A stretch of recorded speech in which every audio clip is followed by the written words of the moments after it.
नमस्कार, आप देख रहे हैं सक्षम भारत। आपके साथ मैं हूं प्रांजलि सिंह। हाल ही में डीएसी की बैठक में बेहद महत्वपूर्ण फैसला लिया गया है, जिसके तहत रक्षा मंत्री ने ये फैसला लिया कि आने वाले समय में जो भारत की तीनों सेनाएं हैं वो 300 करोड़ तक पूंजीगत निवेश कर पाएंगी। इस बात का मतलब ये हुआ कि किसी खास वजह से अगर किसी हथियार की ज़रूरत होती है तो तीनों सेनाएं उस हथियार की खरीद तुरंत कर सकती है, जिसके लिए 6 महीने में अप्रूवल उन्हें मिल जाएगा और तकरीबन 1 साल के भीतर भीतर वो हथियार उनके पास होगा। आज हम बात करने जा रहे हैं कि इस फैसले के मायने क्या होंगे।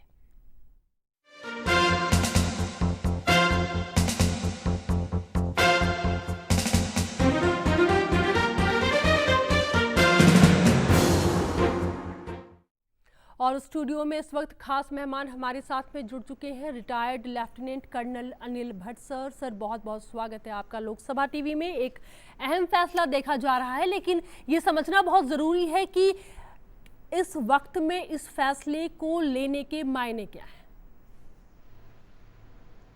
अब जो हालात हमने कुछ हफ्तों से देख रहे हैं, तकरीबन मई के शुरू से, तो मेरे ख्याल कोई शक नहीं होना चाहिए कि हमारे पास इतनी क्षमता हो, इतना रिसोर्स हो कि जो जरूरी हथियार और एम्युनिशन चाहिए, ये हम जल्द इसको खरीद सकें।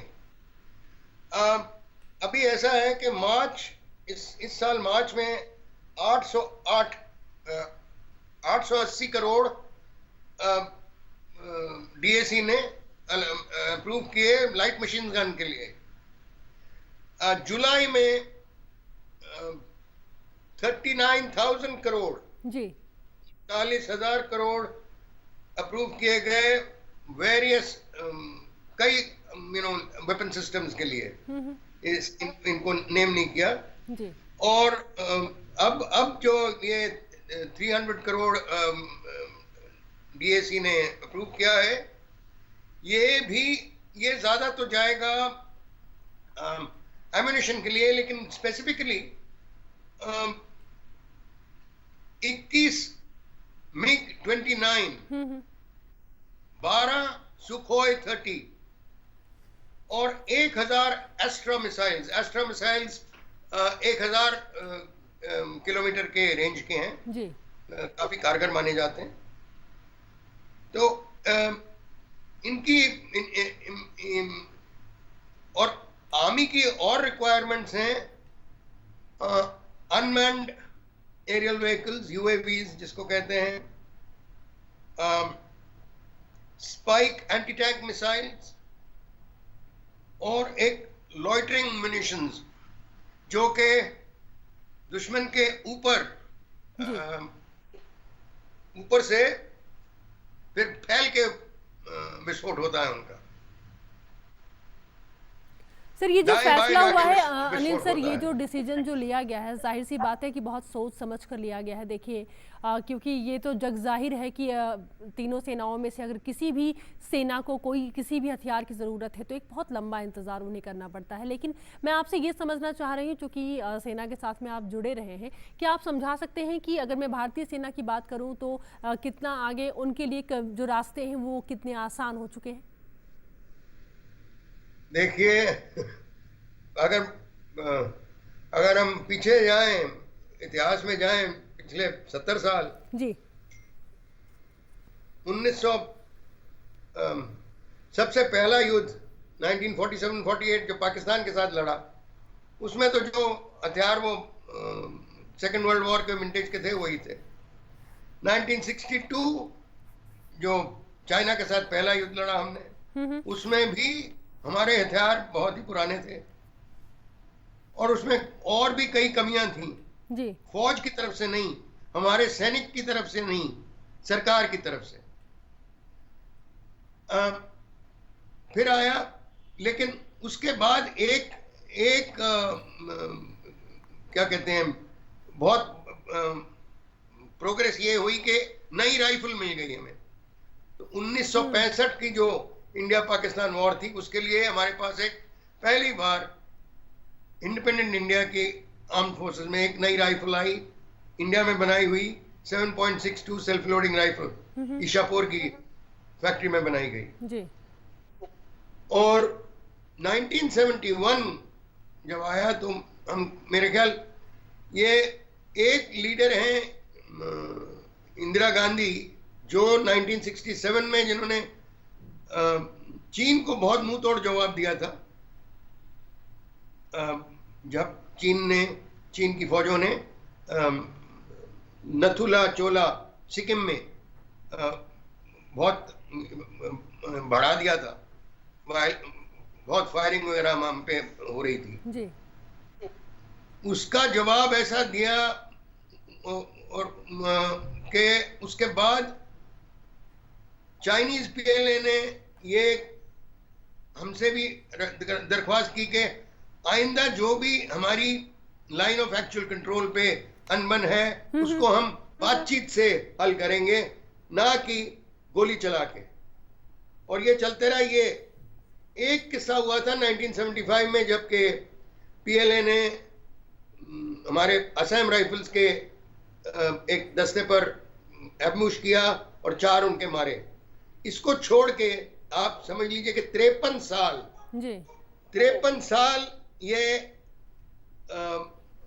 बगैर गोली चलाए सिर्फ बातचीत से हम मसला हल करते रहे जो भी। और चीन की पीएलए की तरफ से तो मेरे ख्याल हफ्ते में या तकरीबन हर रोज समझ लो कहीं ना कहीं ये आ जाते थे कि ये हमारी जमीन है, आपकी नहीं है। तो अब ये इसको और जो एग्रीमेंट्स हमारे किए गए थे 1993 से लेकर उन सब को रद्द कर दिया जी। जो कार्रवाइयां चीन के पीएलए ने 5 में, 9 में और सबसे ज्यादा 15 जून को की, जबकि इन्होंने 20 एक कर्नल और 19 सैनिक हमारे मारे। उसका मुंह तोड़ जवाब घंटों के में ही दिया गया। नहीं बिल्कुल सर, देखिए Anil Bhatt sir, lieutenant colonel Anil Bhatt sir, आपने एक बहुत लंबा समय देखिए सर सेना के साथ में गुजारा है और आपकी बात बिल्कुल सही है। आप अपनी जगह बिल्कुल सही है कि भारतीय सेना ने जब भी मौका मिला है तो देश हित में, राष्ट्र के हित में किस तरीके से काम किया है, पूरी सेवा भाव के साथ काम किया। लेकिन मैंने आपसे ये सवाल किया है सर कि ये जो डिसीजन हुआ है काफी अहम डिसीजन है। एक तरफ हम मेक इन इंडिया की बात कर रहे हैं, दूसरी तरफ बहुत अहम डिसीजन है, क्योंकि भट्ट सर मैं अपने सवाल को पूरा कर लूं। मैंने 1971 में जो हमारी एज थी, जो हमारी एडवांटेज थी जी, वो बहुत ही गिर गई थी। हमारी मतलब आर्मी, नेवी, एयरफोर्स तीनों सर्विसेज में बहुत सारे हथियार और सिस्टम्स, इक्विपमेंट पुराने हो गए थे जिनको रिप्लेस नहीं किया गया। अब ये 2014 से लेके अब तक काफी तरक्की की गई है, लेकिन ये हथियार और बड़े सिस्टम जो हैं, चाहे हवाई जहाज हो चाहे पानी का जहाज हो, इनको बनाने में, इनको डिमांड करके इनकी डिलीवरी में बहुत टाइम लगता है। तो अभी कम से कम ये जो ये जितने पैसे ये अप्रूव किए गए हैं, इससे एक फायदा होगा कि ये जो टाइम है ये कम हो जाएगा, हमारा टाइम बचेगा काफी। और बहुत सही समय में जो वाजिब हथियार है वो हमारे पास मौजूद होगा। सर बहुत बहुत शुक्रिया, काफ़ी अहम जानकारियाँ आपके माध्यम से पहुँची हैं हम तक, और एक लंबे अनुभव के होने के साथ ही एक अच्छा रुतबा जो है विशिष्ट सेवा मेडल से भी आपको नवाजा गया है। निश्चित तौर से देखा जाए तो आपके अनुभव या फिर आप जैसे जितने भी सैनिक हैं वो कितने सेवा भाव के साथ में वो देश के लिए काम करते हैं ये तो जग जाहिर है। लेकिन हाँ, कुछ सरकार का फर्ज बनता है और शायद उन्हीं बातों को ध्यान में रखते हुए ये तमाम फैसले लिए जा रहे हैं। अभी हम यहाँ पर एक छोटे से ब्रेक के लिए रुकेंगे। ब्रेक के बाद रक्षा मामलों के पत्रकार हमारे साथ में होंगे और उनसे हम इस बात पर डिस्कस करेंगे कि रशिया के साथ आने वाले वक्त में, ऐसे तो बहुत सारे हथियारों के सौदे पर बातचीत हो चुकी है, लेकिन क्या और हमें मिलने वाला है।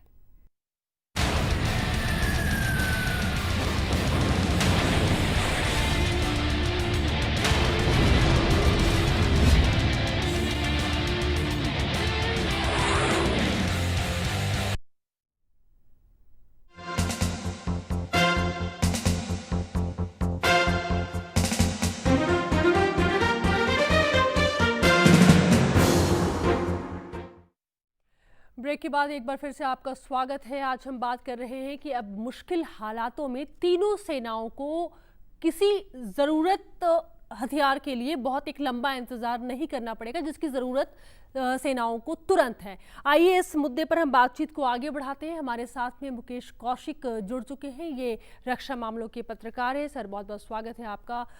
समझना आपसे भी मैं यही चाहूँगी कि इस फैसले के क्या मायने हैं। डीएसी ने अप्रूव किया, रक्षा मंत्री मौजूद थे, बाकायदा डीएसी की अगर कोई बैठक होती है सर, तो जो फैसले लिए जाते हैं उनका कनेक्शन सीधे ऊपर से होता है, यानी कि सबकी रजामंदी से। सवाल अब ये है कि इसकी ज़रूरत क्यों पड़ गई और इसके मायने क्या है? देखिए प्रांजलि, ज़रूरत तो सबके सामने है। जो मार्च अप्रैल से सीमा परिस्थिति चल रही है, लद्दाख में जो तनातनी चल रही है, उसको देखते हुए ये फैसला लिया गया है। और ये इमरजेंसी प्रोविजंस हैं जो गवर्नमेंट ने इन्वोक किए हैं। डीएसी में भी डीएसी ने उन्हीं प्रोविजंस को इस्तेमाल किया है। इमरजेंसी प्रोविजंस पहले 3 महीनों के लिए होते हैं, उसके बाद सरकार चाहे तो उनको एक्सटेंड कर सकती है। और ये प्रोविजंस वो होते हैं जो आर्मी की जो फौरी ज़रूरतें हैं, जिसको ताकत या जो आपको कैपेबिलिटी तुरंत जो आपको पैदा करनी है, उसके लिए इमरजेंसी पावर दी गई है। मुकेश जी, क्या आप समझा सकते हैं कि जो कुछ सौदे हम बात करना चाह रहे थे, असल में रशिया के बारे में, मैं आपसे ये समझना चाह रही हूँ कि अभी हाल में हमने देखा कि रक्षा मंत्री की रूस यात्रा भी हुई है और बहुत सारे समझौते, बहुत सारे सौदे जो हैं वो रशिया के साथ में हुए हैं। क्या उस बारे में कोई अहम जानकारी दे सकते हैं आप? देखिए, रशिया के साथ हमारे ऑनगोइंग रिलेशंस हैं। वहाँ से जितने भी हमारे जो प्लेटफॉर्म हैं, एयरफोर्स के लिए प्लेटफॉर्म है, आर्मी के लिए प्लेटफॉर्म है, वो एक ऑनगोइंग प्रोसेस है। लेकिन इस समय एक अलग ही हालत है जिसमें हम लोग ईस्ट बॉर्डर पर चाइना का मुकाबला हमें करना है। और ऐसे में हमको न सिर्फ मुकाबले के लिए, ऐसा नहीं है कि इंडियन एयरफोर्स के पास इन्वेंट्री नहीं है, फाइटर्स नहीं है, लेकिन एक कठोर मैसेज भी हमको एडवर्सरी को देना होता है कि आप हमको टेकन फॉर ग्रांटेड मत लीजिए। अगर आपने कुछ ठाना है तो हमने भी कुछ ठान के रखा है। हम लोग अपनी सॉवरेनिटी को, अपनी एक एक इंच जमीन को बचाने के लिए जो कुछ कर सकते हैं कर रहे हैं, डिप्लोमेटिक लेवल पर, सैन्य स्तर पर। लेकिन अगर जरूरत पड़ी तो बल प्रयोग के स्तर पर भी करेंगे, और उसके लिए हम अपने सैन्य कमांडरों को पूरी ताकत दे रहे हैं। और जब ऐसे जब फैसले मुकेश जी जब लिए जाते हैं, जैसे कि अभी ये तकरीबन 300 करोड़ तक जो है वो पूंजीगत निवेश तीनों सेनाएं कर सकती हैं और बहुत कम समय में हथियार उनके पास होगा, क्या किस वक्त में ये फैसले लिए जाते हैं? दरअसल ये इमरजेंसी पावर्स नेचुरल डिजास्टर्स के समय होती हैं, या युद्ध की स्थिति के समय होती हैं, या रक्षा मंत्री जब ये जरूरी समझते हैं कि फोर्सेस को इमरजेंसी में कुछ हथियार, कुछ उपकरण, कुछ तैयारी करनी है, तब ऐसे समय में रूल नंबर 23 है एक जो प्रिक्वायरमेंट मैनुअल का है, उसको इन्वोक किया गया है।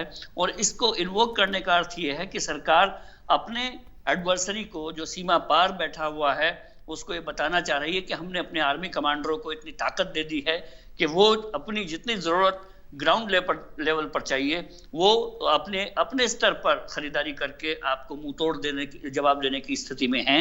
और सरकार उसके बीच में नहीं आएगी। सीधे कमांडर इसी नहीं, कोर कमांडर के लेवल पर और सब एरिया लेवल पर भी ये ताकत दी गई है।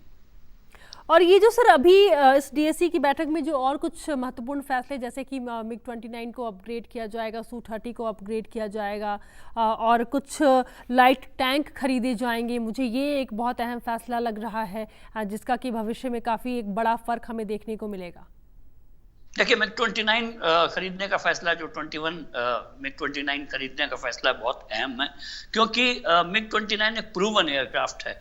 हम लोगों के पास 27 जुलाई को 4 राफाल भी आने वाले हैं जो अम्बाला में बेस हो जाएंगे। इससे पहले कि ये इमरजेंसी में हम लोगों ने रशिया से 38,000 करोड़ रुपए की ये डील स्ट्रक की है, और ऐसे समय में की है जब रशिया को मनाने की कोशिश में था चीन, और भारत के चूंकि स्ट्रेटेजिक रिलेशनशिप रशिया के साथ है, खुले तौर पर अमेरिका हमारा साथ दे रहा है, फ्रांस हमारा साथ दे रहा है, ऑस्ट्रेलिया हमारे साथ है, जापान हमारे साथ है।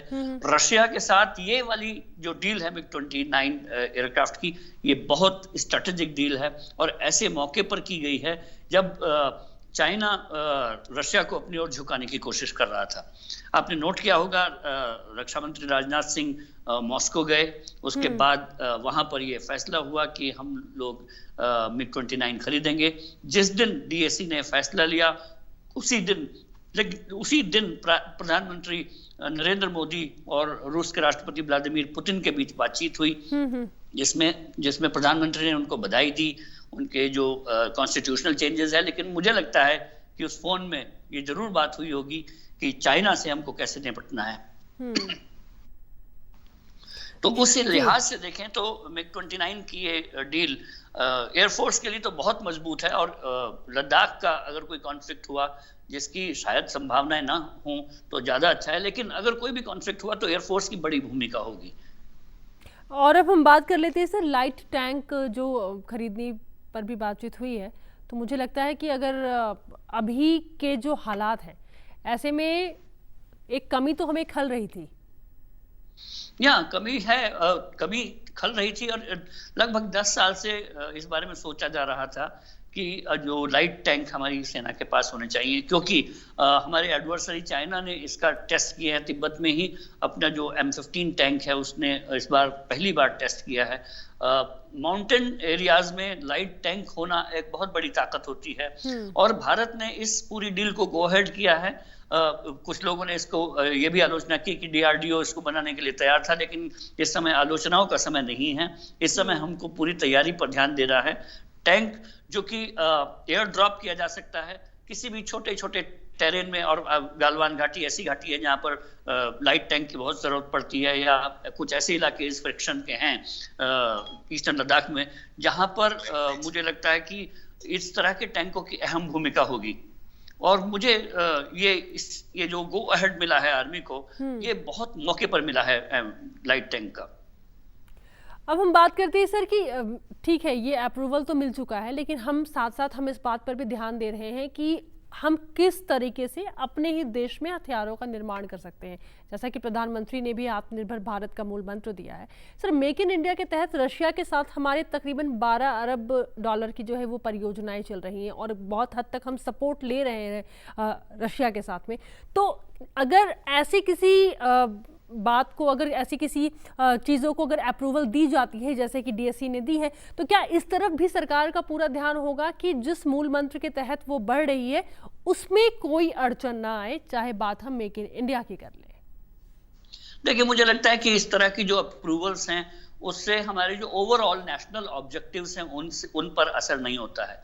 आत्मनिर्भर भारत का निर्णय एक नीतिगत निर्णय है। मेक इन इंडिया का फैसला दो गालवान में या पैंगोंग त्सो में जो कुछ हो रहा है उस पर आधारित नहीं है। ये हमारे लॉन्ग टर्म नेशनल गोल्स हैं और उस पर भारत बढ़ता रहेगा। डिफेंस फोर्सेस, डिफेंस प्रतिष्ठान हमारा नेशनल गोल्स पर चलता रहेगा। उसमें ये जो इमरजेंसी पावर्स हुई हैं या इमरजेंसी खरीद है उसका इन नेशनल गोल्स पर मुझे नहीं लगता कि कोई असर आने वाला है। मुकेश जी, क्या आप हमें ये समझा सकते हैं कि चाहे आर्मी के लिए गन्स हो या फिर टैंक हो या युद्धपोत हो, नौसेना के लिए या फिर फाइटर प्लेन हो, वायुसेना के लिए, इस वक्त अगर मैं तुरंत कहूं तो किसका इंतजार काफी बेसब्री के साथ हो रहा है? और इस 300 करोड़ के पूंजीगत निवेश के अप्रूवल के बाद में तीनों सेनाओं में से किसे सबसे पहले फायदा मिल सकता है? देखिए, मुझे लगता है सबसे पहला फायदा ये कि जो प्रोक्योरमेंट हम लोगों को, प्रोक्योरमेंट एक लंबी प्रोसेस है। अगर DPP मैनुअल को देखा जाए तो 8 से 9 चरण तक की ये प्रोक्योरमेंट मैनुअल है। इसमें अगर उस हिसाब से चला जाएगा तब वो लगता है कि 3 से लेकर 4 साल लग जाते हैं। और आपने देखा होगा कि राफाल की खरीदारी में तो हमने 2004 से लगभग 2001 से ये प्रोसेस शुरू की थी। आज 2020 है और उसका पहला प्लेन आपको अब जुलाई में देखने को मिल रहा है, यानी कि 20 साल की एक लंबी प्रोसेस है।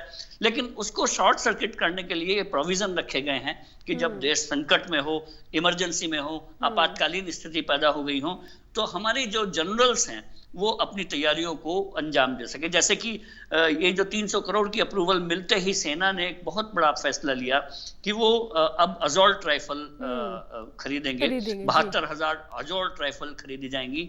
जो फ्रंट लाइन ट्रूप्स हैं उनके लिए, जो उनके हाथ में पुरानी किस्म की राइफल नहीं होनी चाहिए। मुझे लगता है कि इस तरह की जो इमरजेंसी पावर है सेना के, उन सैनिकों को हौसला मजबूत करेंगी, मनोबल मजबूत करेंगी, जो सीधे फ्रंट पर खड़े हैं और जिनके हाथ में अत्याधुनिक राइफल होनी चाहिए। और निश्चित तौर से अभी आपने कहा रफेल की आपने चर्चा की है, इस पर तो हम अपने अगले एपिसोड में ज़रूर बात करेंगे, लेकिन हाँ, बहुत बेसब्री से इंतज़ार पूरे देश को इस वक्त रफेल का भी है। मुकेश जी, बहुत बहुत शुक्रिया हमसे बातचीत करने के लिए। काफ़ी कई मुद्दों पर, कई बिंदुओं को आपने क्लियर किया और ये बात तो बिल्कुल साफ हो चुकी है कि इस अप्रूवल के बाद में एक बड़ी बड़ी जो अड़चनें आती थी, खास करके खरीदने में तीनों सेनाओं के लिए, वो अड़चनें अब दूर होती हुई दिख रही हैं और सीधे रक्षा मंत्री इस पर अपनी नज़र को बना करके रखे हुए हैं और ये पूरी कोशिश की जा रही है कि तीनों सेनाएं पूरी सुगमता के साथ में अपनी ज़रूरतों को पूरा कर सकें। आज के लिए सक्षम भारत में इतना ही। आगे भी आप सब देखते रहें लोकसभा टीवी। नमस्कार।